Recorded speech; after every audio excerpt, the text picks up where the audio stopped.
Durant le mois de mars, la médiathèque René Char célèbre la poésie dans sa diversité à travers des animations tout public.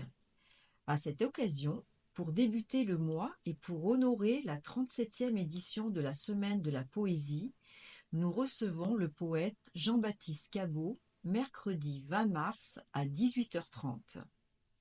L'équipe de la médiathèque vous propose la lecture d'un de ses poèmes, Les yeux de la princesse du prince, issu du recueil Les Mécaniques, aux éditions À plus d'un titre.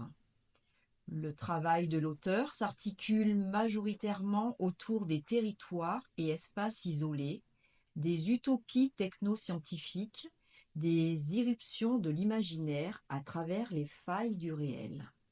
Les yeux de la princesse du prince.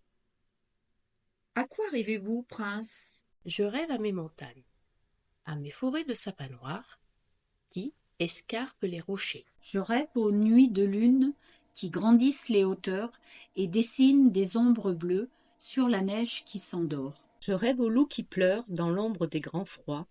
Je rêve aux glaciers sourds cherchant des rives insensées. Je rêve au chant du vent dans la harpe des grands arbres, au chouka invisible qui répond aux nuages. Je rêve à la fumée naissant d'autres vallées et rejoignant le ciel pour éclaircir la nuit. Je rêve à l'eau des lacs, frémissante de lumière, aux croix marquant l'école, aux légendes hâtées.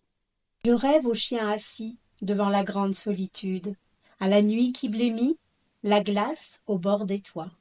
Je rêve au pas du diable, laissant sa marque sur le roc. Je rêve au rêve des chamois et à leur course impénétrable. Je rêve à l'écume des torrents et à la vie qui vit en eux.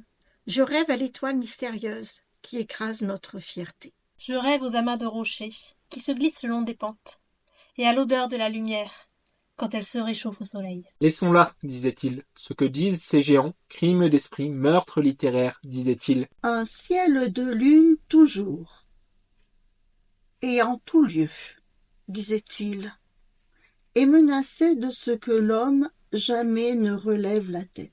Alors rions, disait-il, du rire des oublieux, car la justesse, bien sûr, ne pourrait résider dans ce qui fait leur loi. Mais comment leur échapper lorsque des champignons, disait-il, illuminent le ciel? Et je suis, disait-il, mes frères et moi, sur la brisure de l'univers qu'Aragon évita. C'est ainsi que se termine ce poème. Vous pourrez retrouver toute la programmation sur notre site Facebook et au travers d'une plaquette mise à disposition du public.